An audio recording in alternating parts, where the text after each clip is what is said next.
اب آ جائیں آپ ایک اور چیز پہ. علیمہ خان عمران خان صاحب کی بہن ہے, انہوں نے بڑے انکشافات کیے ہیں اور وہ یہ کہہ رہی ہیں کہ اسٹیبلشمنٹ یہ ثابت کرنے کی کوشش کر رہی ہے کہ عمران خان کو کچھ ہو گیا ہے, تاکہ کل یہ کہنا آسان ہو کہ عمران خان بیمار تھے, خود ہی کچھ ہو گیا ہے. عمران خان پر یہ پہلے بھی گولیاں چلا چکے ہیں. 2 ہفتے قبل اہم ترین ذرائع کا ہم سے رابطہ ہوا اور کہا گیا کہ عمران خان کی آئسولیشن میں حالت بہت خراب ہو گئی ہے اور خود سے باتیں کرنے لگ گئے ہیں. یہ بھی ایجنسیاں ہی خبریں دے رہی تھیں. اب یہ بڑی سیریس بات ہے. علیمہ خانم دیکھیں نا, ان کی سچویشن بڑی عجیب ہے, ایک بڑی آزمائش ہے ان کے اوپر. ایک طرف وہ یہ چاہتی ہیں کہ ان کے بھائی بیمار نہ ہو, انہیں ڈاکٹرز چیک کریں, اور چھوٹا سا ایشو بھی ہے تو وہ ریزالو ہو. جو عمران خان کے اپنے ڈاکٹرز ہیں وہ انہیں چیک کریں تاکہ عمران خان خود بھی اور ان کی فیملی بھی مطمئن رہے کہ عمران خان صاحب جو ہیں وہ روبہ صحت ہے, ان کے ساتھ پرابلم کوئی نہیں ہے, ان کی جان خطرے میں نہیں ہے. ایک طرف انہیں یہ کہنے کے لیے بھی بار بار کہنا پڑتا ہے کہ ان کے ڈاکٹر کو ملوائیں, ان کو چیک کروائیں, ان کو آئسولیٹ کیا جا رہا ہے, ان کی صحت کے اندر ایشوز بھی بعض اوقات چھوٹے موٹے آتے ہیں, یہ بتاتے بھی ہیں. لیکن سیم ٹائم میں ان کا پرابلم یہ بھی ہے کہ یہ بھی نہیں کہہ سکتے کہ عمران خان بیمار ہو رہے ہیں, اور وہ یہ کسی کو کہنے بھی نہیں دیتے. ساتھ میں یہ بھی بتاتے ہیں کہ عمران خان ڈٹا ہوا ہے, وہ بیمار نہیں ہے, اسے کچھ ایسا نہیں ہو رہا جس کی وجہ سے کوئی یہ کہے کہ اس کی جان خطرے میں ہے. یہ بڑی آزمائش ہے, وہ اس کے بیچ میں بیلنس کرتی ہیں ان کی بہنیں. یہ بہت مشکل کام ہے کہ ایک طرف ان کے لیے ڈاکٹرز اور جو میڈیکل کی سہولیات ہے وہ فراہم کروانا, اور دوسری جانب یہ تاثر بھی قائم رکھنا کہ عمران خان کی جان کو کوئی خطرہ نہیں ہے, وہ مکمل طور پہ صحت مند ہے, تاکہ اگر کل کو کوئی انہیں کچھ کر دے تو یہ نہ کہہ سکے کہ وہ بیمار ہو گئے تھے. اور یہ بات تو ان کی فیملی نے بھی کی ہوئی ہے اور باقی لوگوں نے بھی کی ہوئی ہے. اب وہ یہ کہتی ہیں پچھلے دنوں جو ایک ڈاکٹرز نے گورنمنٹ کی طرف سے ایک پرچی جاری کی تھی, ایک رپورٹ جاری کی تھی, اس کو بھی انہوں نے کہا جی کہ وہ زیادتی ہے, وہ غلط کیا گیا عمران خان صاحب کے ساتھ اور یہ غلط کر رہے ہیں. پھر علیمہ خان نے کہا کہ 2 ہفتے قبل عام ترین ذرائع سے ہمارا رابطہ ہوا تھا, انہوں نے کہا کہ آئسولیشن میں عمران خان صاحب کی حالت خراب ہو گئی, وہ خود سے باتیں کر رہے ہیں, ایجنسیاں ایسی خبریں دے رہی ہیں. ہم عدالت چلے گئے اور کہا کہ ذاتی معالجین سے عمران خان صاحب کا علاج کروایا جائے. انہوں نے کہا کہ جب عمران خان کا سائفر والا کیس چل رہا تھا نا, تو جج بشیر بیمار تھا, اس نے چھٹی مانگی تو اسے کہا گیا کہ جب تک تم عمران خان کو سزا نہیں دیتے تمہیں چھٹی نہیں ملنی. عدت والے جج کی گھر میں شادی تھی بچے کی, تو اسے کہا گیا کہ جب تک تم سزا نہیں سناتے تمہارے بیٹے کی شادی بھی نہیں ہونے دی جائے گی. مجھے ان ججز پر بھی ترس آتا ہے, علیمہ خان کہہ رہی ہیں. پھر عاصم منیر صاحب کے بارے میں انہوں نے کہا جی, اور عمران خان صاحب کے اوپر ہونے والے مظالم کا ذکر کرتے ہوئے انہوں نے کہا کہ عاصم منیر ظلم کے ساتھ کام نہیں چلنا, آپ مزید ظلم کریں گے تو اب ایسا کام نہیں چلنا, لوگوں کا موڈ دیکھے, وہ ظلم کے خلاف کھڑے ہوں گے. لیکن جو بڑی خبر ہے وہ یہ ہے کہ علیمہ خانم کہہ رہی ہے کہ اسٹیبلشمنٹ کیوں اس شک کو ثابت کرنے کی کوشش کر رہی ہے کہ عمران خان بیمار ہو گیا ہے, کیونکہ ان کو کل کہنے میں آسانی ہو کہ عمران خان کو کچھ ہو گیا ہے. عمران خان کو پہلے ہی گولیاں مار چکے ہیں, اور 2 مرتبہ ان کو ویسے عمران خان صاحب کو قتل کرنے کی کوشش کی گئی ہے. مگر ایک بات تو بڑی کلیئر ہے کہ عمران خان صاحب بار بار یہ کہہ چکے کہ مجھے جیل میں کچھ ہوا یا میری بیوی کو جیل میں کچھ ہوا. تو انہوں نے ذمہ داری عمران خان صاحب نے کوئی چیف جسٹس پہ یا وزیر اعظم پہ کسی بھی نہیں ڈالی. انہوں نے کہا ذمہ دار ہوگا عاصم منیر. انہوں نے پاکستان کے آرمی چیف فیلڈ مارشل حافظ سید عاصم منیر صاحب کو نومینیٹ کیا ہے کہ اگر مجھے کبھی کچھ بھی ہوا تو ذمہ دار یہ ہوں گے. یہ عمران خان صاحب کا اپنا کہنا ہے. اور اب موبائل انٹرنیٹ کی صورتحال پاکستان میں یہ ہے کہ پاکستان بھارت سے بھی پیچھے, سری لنکا سے بھی پیچھے, بنگلہ دیش سے بھی پیچھے. بیڑا غرق انٹرنیٹ ہے پاکستان. دنیا میں آپ گھومیں, چھوٹے چھوٹے ملکوں میں آپ جائیں, اتنا تیز انٹرنیٹ چلتا ہے, ایسی اچھی سپیڈ ہے ان کے پاس انٹرنیٹ کی, وہ اپنے لوگوں کو فیسیلیٹیٹ کرتے ہیں, کم پیسوں میں فیسیلیٹیٹ کرتے ہیں. لیکن جب آپ پاکستان میں آتے ہیں تو آپ کا انٹرنیٹ ہی نہیں چلتا.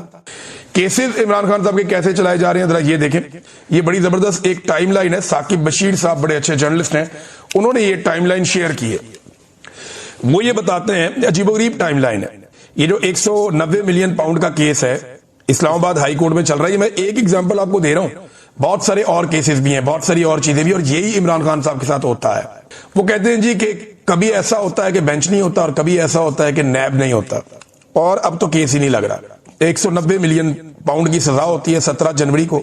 اپریل میں اعتراضات ختم ہو جاتے ہیں, یعنی اپیل لگ جاتی ہے فوری طور پہ جنوری میں, تو اعتراضات ختم کر کے 15 مئی کے لیے کیس لگا دیتے ہیں, اور اس کے بعد 15 مئی کو سزا معطلی کی درخواست پر نیب کو نوٹس ہوتے ہیں. 5 جون کو نیب آتا ہے اور آ کے وقت مانگ لیتا ہے. 11 جون کو بینچ ہی دستیاب نہیں ہوتا. 26 جون کو نیب کہتا ہے جی کہ ہمارا نیا پروسیکیوٹر آ گیا, ہمیں مزید وقت دے دیں. پھر جناب یہ معاملہ چلا جاتا ہے 26 سپتمبر تک, یعنی 3 مہینے کی ڈیٹ پڑ جاتی ہے. गर्मियों की छुट्टियां भी मनानी होती है ना जजों ने। तो 26 सितंबर को नैब के प्रोसिक्यूटर कहते हैं जी हमारी सेहत खराब है, मैं बीमार हूं, मैं नहीं आ रहा। फिर 16 अक्टूबर पे चला जाता है। 16 अक्टूबर को बेंच दस्तयाब नहीं था, बेंच सुप्रीम कोर्ट में एक तकरीब थी, वहां चला गया। फिर 4 नवंबर आ जाता है। 4 नवंबर बुशरा बीबी की जल्द समाअत के लिए एक दरखास्त दायर होती है, जो आज 15 दिसंबर तक, और 16 दिसंबर हो गई, ये समाअत के लिए मुकर्रर नहीं हुआ केस। अंदाजा करें आप, ये है नाजरीन पाकिस्तान में लॉ एंड ऑर्डर की सिचुएशन।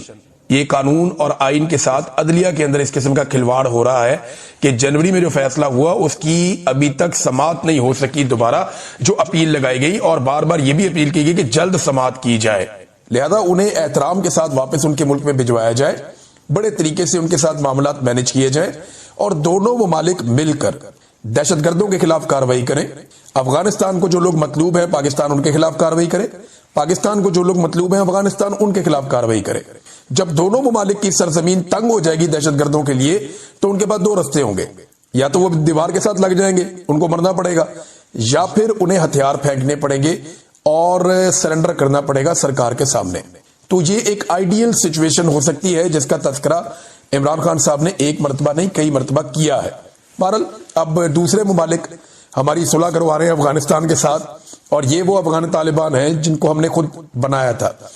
मैं ज़ियाउल हक का एक स्टेटमेंट सुन रहा था जिसमें वो ये कह रहा था कि अगर जनाब रूस को ना रोका गया अफगानिस्तान में और अफगानों को शिकस्त हो गई तो पाकिस्तान बलिया मेट हो जाएगा।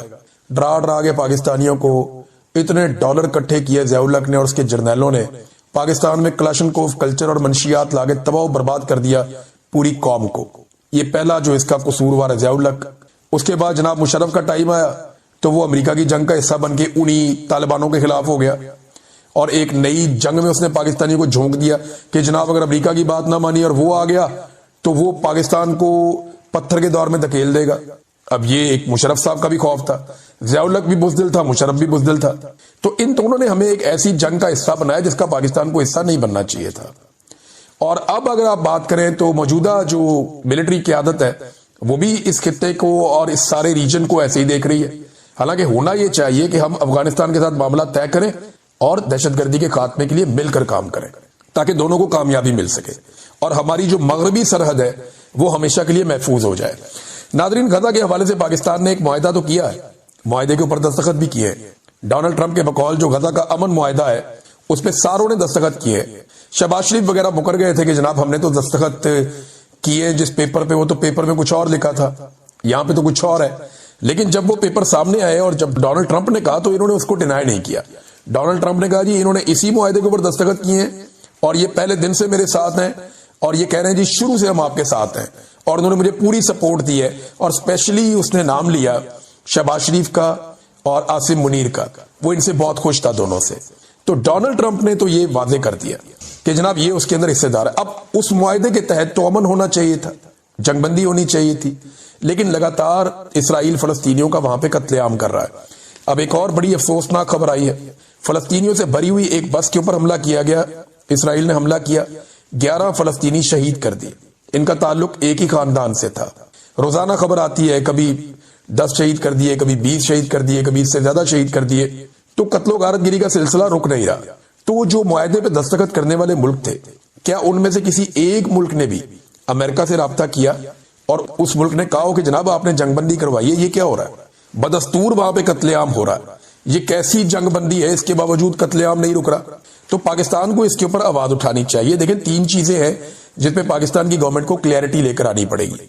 नंबर 1 कि ये जो कत्लेआम अब हो रहा है ये मुआहदे की खिलाफ वर्जी है जिसपे दस्तखत करवाए गए थे, लिहाजा अमेरिका मुआहदे की पासदारी करवाए।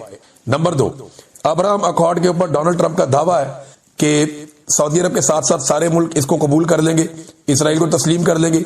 तो क्या पाकिस्तान करेगा या नहीं, इसमें क्लैरिटी लेकर आए।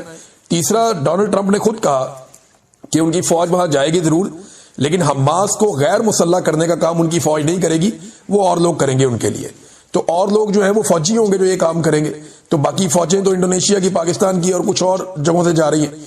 तो पाकिस्तान इसमें भी क्लैरिटी लेकर आए कि क्या पाकिस्तान वहां फौज भेज रहा है, और अगर भेज रहा है तो किस काम के लिए भेज रहा है, और क्या वो हमास के साथ कोई मुजामत में या हमास के साथ किसी मुखालफत में जाएंगे, या वो इसराइल के खिलाफ वहां पे जा रहे हैं, किस काम के लिए जा रहे हैं, इसके अंदर भी क्लैरिटी लेकर आनी चाहिए।